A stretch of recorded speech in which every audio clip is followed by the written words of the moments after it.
Hello everyone, welcome back on cam TV. बच्चों, previous lecture तक हमने रिवीजन लेक्चर 1 ख़त्म कर दिया। रिवीजन का लेक्चर नंबर 1 ख़त्म कर दिया। आज रिवीजन का लेक्चर नंबर 2 स्टार्ट करते हैं। पॉलिनोमियल का ही हमें रिवीजन करना है। पॉलिनोमियल जो है उसी को हमें रिवाइज करना है। और आज सबसे इम्पोर्टेंट टॉपिक हमें पढ़ना है वो है factor theorem. Factor theorem last lecture के अंदर हमने फैक्टर थियरम लास्ट लेक्चर के अंदर हमने रिमाइंडर थियरम को क्लियर किया। क्लियर, रिमाइंडर थियरम जो था वो रिमाइंडर थियरम मैंने क्लियर कर दिया। अब फैक्टर थियरम की बात करते हैं। फैक्टर जो थियरम है वो बहुत काम का टॉपिक है बच्चों, ध्यान रखिएगा, क्योंकि आपको फैक्टर निकालना अगर एक बार आ जाएगा तो आप आसानी से दूसरे सम को भी सॉल्व आउट कर पाओगे। ठीक है, क्योंकि फैक्टराइजेशन एक ऐसी चीज़ है जो आपको बहुत ज़्यादा हेल्प करेगी। ठीक है, चलिए सबसे पहले हम बात करते हैं नॉर्मली क्वाड्रेटिक जो मेरे पास होते हैं उसका फैक्टर निकालते हैं। जैसे कि भाई मेरे पास एक एग्जांपल आपके एक्सरसाइज का ही उठाते हैं, 12x² - 7x + 1 लाइक। ठीक, तो समझिए बच्चों कि कभी भी कोई भी फैक्टर आपको निकालना हो, कभी भी कोई भी पोलिनोमियल हो, चाहे क्वाड्रेटिक हो चाहे क्यूबिक हो या कुछ भी हो, तो सबसे पहले तो आप लोग एक दिमाग में एक चीज़ आप गांठ बांध लीजिए कि जितना मेरा पावर होता है, मतलब माफ़ कीजिए, जितनी मेरी डिग्री होती है, मतलब कि मैक्सिमम पावर जितना होता है उतना मैं क्या कर सकता हूँ, उसके फैक्टर निकाल सकता हूँ। भाई जैसे मेरे पास यहाँ पे उसका पावर कितना है, 2 है। 2 अगर पावर है तो मैं क्या कर पाऊँगा, मैं इसका 2 फैक्टर निकाल पाऊँगा। फैक्टर थियरम बहुत इजी है। क्वाड्रेटिक के लिए तो बहुत ही ज़्यादा इजी है। क्यूबिक के लिए हमें थोड़े कॉम्प्लेक्स स्ट्रक्चर ड्रॉ करने पड़ते हैं, थोड़ा समझना पड़ता है, बट क्यूबिक के लिए बहुत इजी है। जो माफ़ कीजिए, क्वाड्रेटिक के लिए बहुत इजी है। क्यूबिक जो है उसको हम आगे बढ़ेंगे, अभी फिलहाल उसकी कोई ज़रूरत नहीं है। ठीक है, अभी देखिए जैसे कि भाई 12x² - 7x + 1 है, तो सबसे पहला स्टेप क्या होता है कि मैंने कोफिशिएंट के आगे का जो नंबर होता है वो और मेरा जो कांस्टेंट नंबर होता है वो, उन दोनों को आप मल्टीप्लाई करते हैं। ये पहली बात। क्या, कोफिशिएंट जो x² मैक्सिमम पावर वाला जो मेरा वेरिएबल है उसके आगे का कोफिशिएंट और मेरा कांस्टेंट नंबर, उन दोनों को मल्टीप्लाई कर दीजिए। जैसे कि मैंने मल्टीप्लाई कर दिया 12 × 1 = 12। ओके, क्लियर ना। अब जैसे ही मैंने इनको मल्टीप्लाई कर दिया और 12 × 12 लेके मैं आ गया, अब क्या होगा, अब मुझे ये बीच वाले टर्म को स्प्लिट करना है। ये बीच वाला टर्म है ना, उसको स्प्लिट करना है और मुझे लेके आना है 12। यानी कि मेरे पास कोई भी 2 नंबर मुझे ऐसे ढूंढने हैं जिसका मल्टीप्लिकेशन 12 आना चाहिए और जिसका एडिशन 7 आना चाहिए। देखो यहाँ पे दिख रहा है प्लस है, इसका एडिशन क्या आना चाहिए 7 और मल्टीप्लिकेशन क्या आना चाहिए 12। तो मैं सीधा कर दूंगा भाई 4 × 3 = 12, सीधा ना, 4 × 3 = 12, 4 + 3 = 7। ओके, बट कभी कभी ऐसी चीज़ें आएगी, ये नंबर तो थोड़ा कि छोटा है तो आप सीधा कर सकते हो, क्योंकि इसके फैक्टर ही बहुत गिने चुने ही है। 6 × 2 = 12, 12 × 1 = 12, 3 × 2 = 12, सॉरी माफ़ कीजिए 4 × 3 = 12। तो ये कुछ फैक्टर में से आपको तुरंत दिमाग में बत्ती जल जाएगी कि हाँ यही चीज़ है। बट कोई बड़ा नंबर हो तो आप उसको नॉर्मली साइड में फैक्टराइज कर दीजिए और हमें जो आगे के नंबर मिलते हैं, जो फैक्टर मिलते हैं, वो फैक्टर को जोड़ के कोई भी 2 नंबर ऐसे बनाइए जिसका मल्टीप्लिकेशन हमारा ये नंबर आना चाहिए और एडिशन, जैसे कि यहाँ पे साइन प्लस है तो एडिशन आगे का नंबर आना चाहिए, यहाँ पे साइन माइनस तो सब्ट्रैक्शन आगे का नंबर आना चाहिए। ठीक है, तो ये चीज़ें बच्चों आपको याद रखनी है। क्लियर ना। 12x² - 7x + 1 जो आपको यहाँ पे अब दिया हुआ है उसको जैसे कि हमने स्प्लिट तो कर दिया, तो पहला टर्म एज इट इज़ रखना है। पहला टर्म एज इट इज़ रखना है। बीच वाला इस टर्म को हमने स्प्लिट किया है 4 और 3 में, और मुझे -7 लाना है। तो सीधी सी बात है भाई, मैं -4x और -3x करूँगा तो ही मेरा -7x आएगा। मैं सीधा 4x और 3x रख दूंगा तो वो +7 हो जाएगा। मुझे माइनस लाना है तो साइन माइनस की लगानी पड़ेगी, बराबर। और आखिरी टर्म जो है उसको भी एज इट इज़ रखना है 1। मतलब कि फर्स्ट टर्म और आखिरी टर्म को कहीं पे कोई छेड़खानी करनी ही नहीं है। 7 को सिर्फ 2 पार्ट में डिवाइड करना है।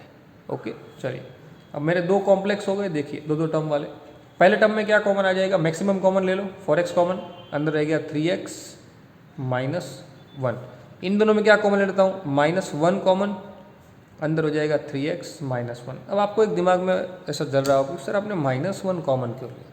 तो बच्चों एक चीज़ दिमाग में रखो कि क्वाड्रेटिक इक्वेशन के फैक्टराइजेशन करते वक्त ये जो 2 कॉम्प्लेक्स से 2 चीज़ें यहाँ पे कॉमन लेके निकल के बाहर जो बचती है वो दोनों के दोनों ब्रैकेट ऑलवेज सेम होने चाहिए। अगर वो दोनों के दोनों ब्रैकेट सेम नहीं होते हैं तो आपका न्यूमेरिकल जो है वो रॉन्ग है, ऐसा समझिए।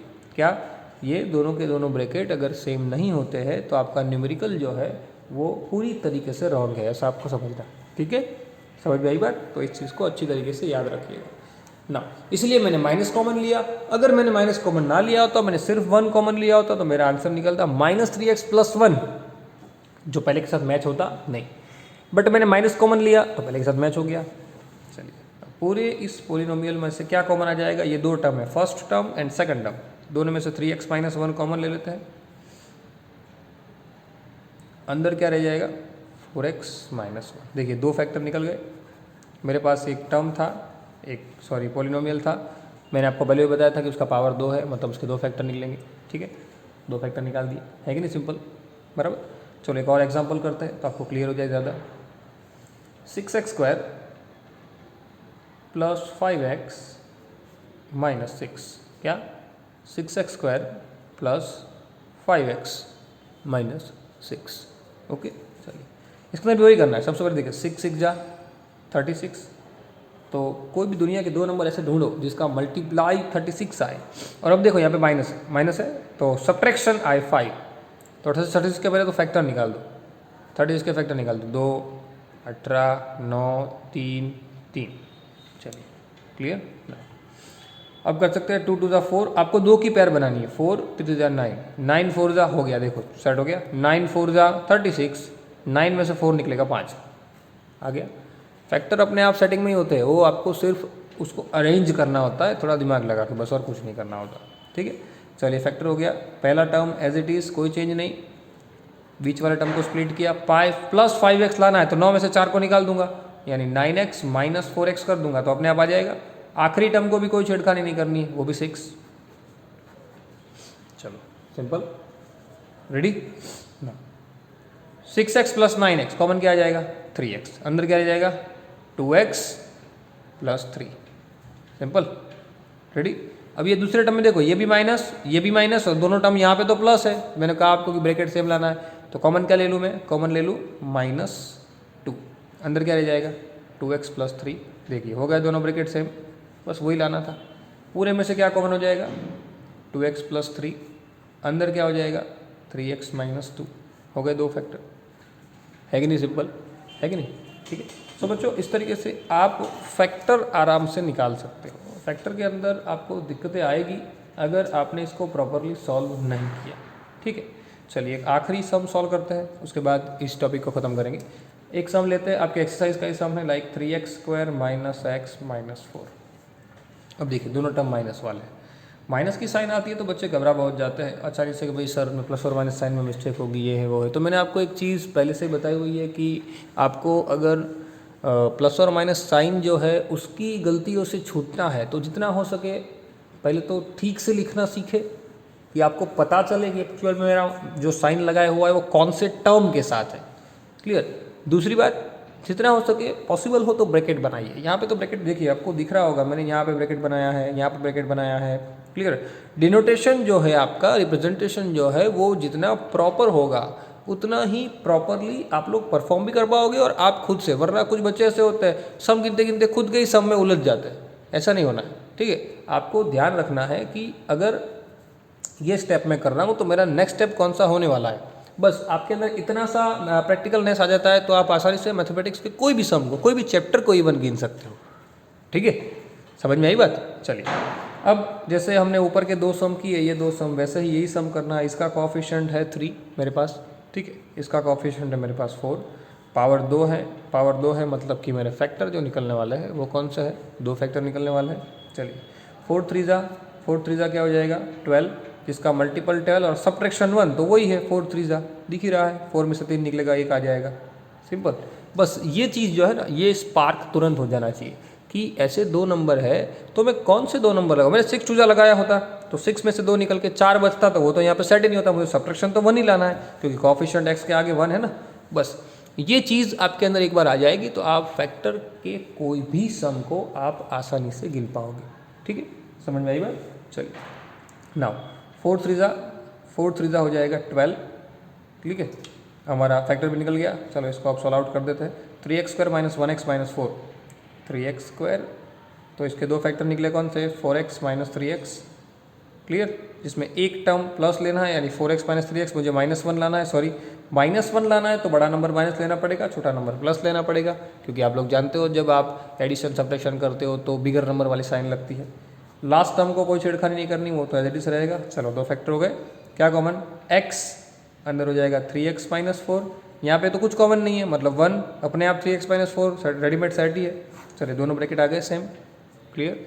क्या कॉमन दोनों में से, 3x - 4, अंदर क्या रह जाएगा x + 1, देखिए निकल गए 2 फैक्टर, है कि नहीं सिंपल। सो बच्चों याद रखिए कि कहीं पे ये जो फैक्टर है वो बहुत ज़्यादा हेल्प करेगी आपको 10th में। तो कहीं पे फिर भी इसके अलावा भी अगर आपको ऐसा लगता है कि सर यहाँ पे दिक्कत आ रही है, ये सब न्यूमेरिकल में प्रॉब्लम आ रही है, ये है वो है, तो आप मेरा सीधा कांटेक्ट कर सकते हो, ठीक है ना। आपको कहीं पे फिर भी कोई दिक्कत लग रही है, आप कमेंट सेक्शन के अंदर छोड़ सकते हो कि सर ये टॉपिक समझ में नहीं आ रहा है, ये है वो है। आपको जो भी डाउट्स है वो भी मुझे पहुँचा सकते हो, ठीक है। तो डाउट का एक अलग सेशन में बना दूंगा, बराबर।